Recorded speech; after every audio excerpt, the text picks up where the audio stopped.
మోషే అంటున్నాడు, ఆ సౌభాగ్యం కన్నా నా దేవునితో వచ్చే నింద నాకు భాగ్యం.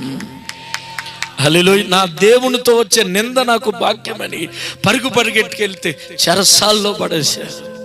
యోసేపు చెరసాల్లో ఇనుము అతన్ని బాధించింది, సంఖ్యల్లో అతను బాధించాయి. బాధను గుండెల్లో ఓర్చుకున్నాడు, శోధన గుండెల్లో ఓర్చుకున్నాడు, శ్రమను సహించాడు.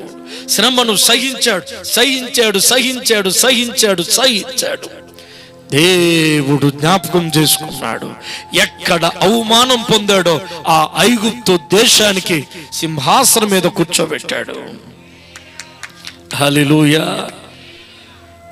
పైకి కనబడే ఈ మెప్పుకి, పైకి కనబడే ఈ మెరుపుకి లోబడిపోకు. మాయ. మేడి పండు చూడు, మేలిమై ఉండు, పొట్ట